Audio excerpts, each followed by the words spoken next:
மதியம் முதல் கனமழை முதல் மிக கனமழை வரைக்கும் அநேக மாவட்டங்களில் தீவிரமாக ஆரம்பிக்கும். மாலை மற்றும் இரவு நேரத்திலும் பலத்த மழைக்கான வாய்ப்பு இருக்குது. குறிப்பாக கடலோர மாவட்டங்களில் அதிகாலை நேரங்கள் நம்ம பார்த்தோம். காலை நேரங்களிலும் விட்டு விட்டு நமக்கு மழை பொழிவு அப்படிங்கிறது தீவிரமாக இருந்தது. சென்னையிலிருந்து கன்னியாகுமரி வரைக்கும் இருக்கக்கூடிய அனைத்து கடலோர பகுதிகளிலும் கணிசமாக நமக்கு மழை தீவிரம் பொறுத்தவரை ஒன்று மாலை நேரங்கள் அப்படி இல்லைன்னா இரவு நேரத்தில் மழை வாய்ப்பு அப்படிங்கிறது தீவிரமாகிட்டே இருக்கு. இன்றைய நிலவரங்கள் பொறுத்த வரைக்கும் பகல் நேரங்களிலும் கணிசமாக நமக்கு மழை பொழிவு கடலோர மாவட்டத்தில் அதிகரிக்க போகுது. குறிப்பாக பகல் 2 மணி முதல் மாலை 5 மணி வரை இந்த நேரங்களில் ஒரு சில மாவட்டங்கள், குறிப்பாக அதிலும் கடலோரம் மற்றும் கடல் ஒட்டி இருக்கக்கூடிய மாவட்டங்களில் மழை பொழிவுங்கிறது தீவிரமாக தொடங்கும். இன்னும் எத்தனை நாட்களுக்கு தான் இந்த மழை பதிவாகும் அப்படிங்கிறது நிறைய பேர் கேட்டிருந்தீங்க. கண்டிப்பாக அந்த தகவலையும் பார்க்கலாம். வரப்போகிற நாட்களில் சென்யார் என்கிற புயல், இந்த புயல் பற்றி நம்ம சொல்லாமல் கிடையாது, பல நாட்களாக நம்ம சொல்லியிருக்கிறோம். சென்யார் புயல் பற்றி நம்ம பேசியிருக்கிறோம். 2 விதமான வாய்ப்புகள் குறித்து நம்ம நேற்றைய தினத்தில் பார்த்தோம். ஒன்று, சென்னைக்கும் மசூலிப்பட்டினத்துக்கும் இடையே கரையை கடக்கணும். அப்படி இல்லைன்னா முழுமையாக யூட்டர்ன் அடித்து வேறு ஏதாவது ஒரு பகுதிகள், குறிப்பாக மேற்கு வங்கம், மியான்மர் போன்ற இடங்களுக்கு அங்கே போய் கரையை கடக்கணும். அப்போது 2 வாய்ப்புகளில் எந்த வாய்ப்பு இருக்கும், சென்னைக்கு அருகே கரையை கடக்குமா அப்படிங்கிறத கண்டிப்பாக நம்ம பார்க்கலாம். கடைசி வரைக்கும் வானிலை அறிக்கையை கேட்டு பயன்பெறுங்க. நீங்கள் மறக்காமல் ஒரு லைக் பண்ணுங்கள். யாரெல்லாம் இன்னும் சப்ஸ்கிரைப் பண்ணாமல் இருக்கீங்களோ எல்லாருமே சப்ஸ்கிரைப் பண்ணி சப்போர்ட் பண்ணுங்கள். துல்லியமான வானிலை அறிக்கையும் பெற்றுக்கொள்ளுங்க. தமிழகத்தில் வருகிற நவம்பர் 24ஆம் தேதி வரை பெரும்பாலான மாவட்டத்தில் தொடர் கனமழை பொறுத்த வரைக்கும் நீடிப்பதற்கான வாய்ப்பு இருக்குது. அதனால் தேதிகள் முதல்ல குறிச்சிக்கோங்க. எந்த தேதிகள் வரைக்கும் நமக்கு மழை இருக்கும் அப்படிங்கிற தேதிகள் மறக்காமல் குறிச்சிக்கோங்க. அந்த தேதிகள் வரைக்கும் மழை வாய்ப்பை நம்ம எதிர்பார்க்கலாம். அதாவது வருகிற நவம்பர் 24ஆம் தேதி வரை பெரும்பாலான மாவட்டங்களில் தொடர் கனமழை பொறுத்த வரைக்கும் நீடிக்க போகுது. அப்போது நமக்கு வட தமிழக கடலோர மாவட்டங்கள், டெல்டா மாவட்டங்கள், தென் மாவட்டங்கள், மேற்கு தொடர்ச்சி மலையொட்டிய மாவட்டங்கள் என பல்வேறு பகுதிகளிலும் இந்த மழையினுடைய தீவிரம் பொறுத்தவரை அதிகமாக நம்ம எதிர்பார்க்கலாம். காலை முதல் இரவு வரைக்கும் விட்டு விட்டு கனமழை பெய்ய போகுது. இன்றைக்கும் சரி, நாளைய தினங்கள் மற்றும் திங்கட்கிழமை வரைக்கும் இந்த மழை பொழிவு நமக்கு விட போகிறதில்ல. காலை முதல் இரவு வரைக்கும் விட்டு விட்டு பரவலாக கனமழையானது ரொம்பவே தீவிரமாக இருக்கும். குறிப்பாக கடலோர மாவட்டங்கள் நீங்கள் பார்த்துருப்பீங்க, அதிகாலை முதலே நமக்கு மிதமான மழை, கனமழை அப்படிங்கிறது பதிவாகிட்டே இருந்தது. அதுக்கப்புறம் இரவு நேரத்துலையும் நிறைய இடங்கள், நேற்று இரவு நள்ளிரவிலும் பலத்த மழை சென்னை, திருவள்ளூர், காஞ்சிபுரம், செங்கல்பட்டில் பதிவாச்சு. அப்புறம் அதிகாலை நேரத்தில் கடலூர், விழுப்புரம் போன்ற மாவட்டங்கள், தொடர்ந்து நிறைய பகுதிகளில் மழை கொண்டு தான் இருக்குது. இன்றைக்குமே நமக்கு பகல் நேரங்கள், மாலை மற்றும் இரவு நேரங்களிலும் கடலோர மாவட்டங்கள் முழுவதுமாக கனமழை கிடைக்கும். அதில் குறிப்பாக தென் மாவட்டங்களிலும் பலத்த மழை பொறுத்த வரைக்கும் தீவிரம் அடையக்கூடும். இந்த உள் மாவட்டங்கள்லாம் மழையே சரியாக வரமாட்டேங்குதுங்க, ஒன்றும் பெருசாக ஒன்றும் மழை வந்த மாதிரியே தெரியல அப்படின்னு சில பேர் சொல்லியிருந்தீங்க. குறிப்பாக எங்கேருந்து அப்படிங்கிறத நம்ம பார்க்கலாம். அடுத்து வரக்கூடிய 2 நாட்களுக்கும் உள் மாவட்டங்களில் கணிசமாக நமக்கு மழை வாய்ப்பு அப்படிங்கிறது அதிகரிக்க போகுது. உள் மாவட்டங்களான சேலம், கரூர், நாமக்கல், திருப்பூர், ஈரோடு போன்ற மாவட்டங்கள், வட தமிழக உள் மாவட்டத்தில் கணிசமாக நமக்கு மிதமானதுலேருந்து கனமழை வரைக்கும் பெய்ய போகுது. அதாவது ஒரு பகுதியாக கொஞ்ச நேரம் தான், அதிக நேரம் கூட நம்ம மழை இருக்காது.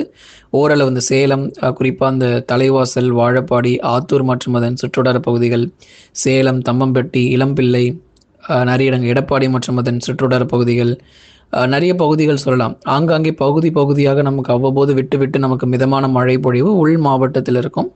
திருப்பூர் மற்றும் ஈரோடு மாவட்டத்தில் பொதுவாக வானம் ஓரளவு மேகமூட்டம், சில சமயங்களில் அவ்வப்போது பரவலாக மிதமான மழை தொடர வாய்ப்பு. வேலூர், திருப்பத்தூர், ராணிப்பேட்டை, திருவண்ணாமலையில் மிதமான மழை மட்டும்தான், கனமழைக்கான வாய்ப்பு இருக்காது.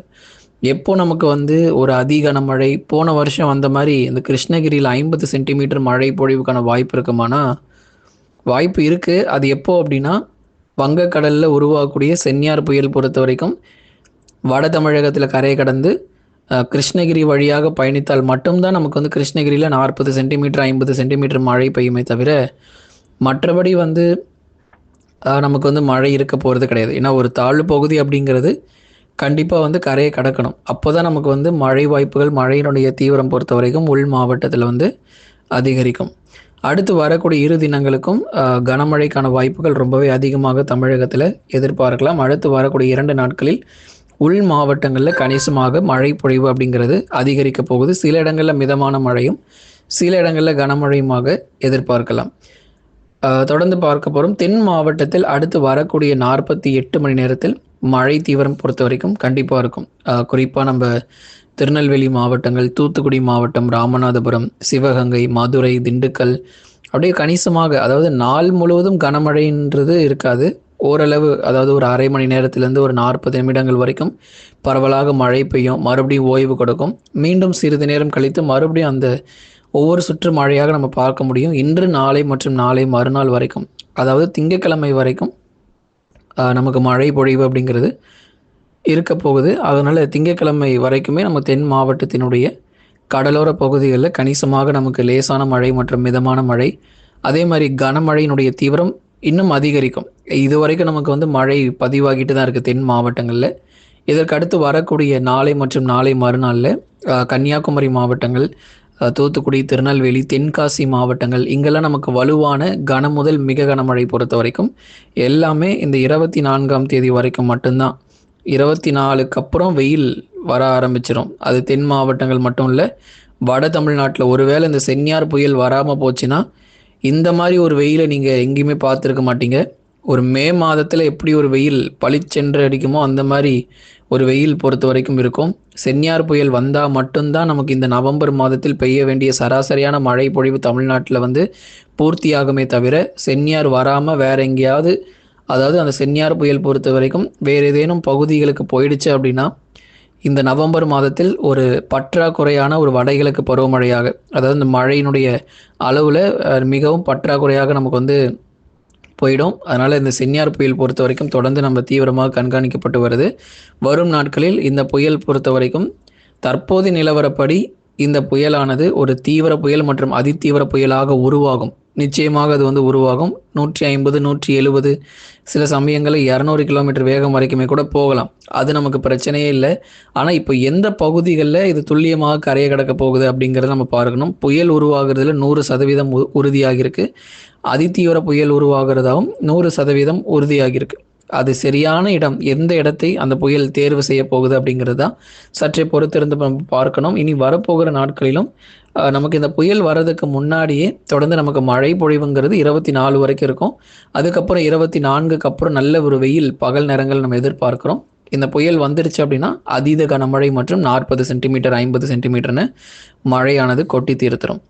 தென் மாவட்டங்களில் அடுத்து வரக்கூடிய 48 மணி நேரம் வரைக்கும் தொடர்ந்து மழை நீடிக்கும். மேற்கு தொடர்ச்சியிலும் மழை வாய்ப்பு இருக்குது. தேனி, தென்காசி போன்ற இடங்களில் கனமழை கொட்டி தீர்க்கும். பார்த்துருப்பீங்க, தென்காசியில் நல்ல மழை பொழி 15 சென்டிமீட்டருக்கு மேலே கடந்த 2-3 நாட்களாக தென்காசியில் அருமையான மழை பொழிவு. நிறைய இடங்கள் கமெண்ட்ஸில் கூட நிறைய பேர் போட்டிருந்தாங்க, தென்காசியில் எங்களுக்கு நிறைய இடங்களில் கனமழை, மிக கனமழை பதிவாச்சு அப்படின்னு சொல்லி கமெண்ட்ஸ்லுமே நீங்கள் தெரியப்படுத்தியிருந்தீங்க. அதுதான், மேற்கு தொடர்ச்சியில் நமக்கு மழை தீவிரமாக இருக்கும்.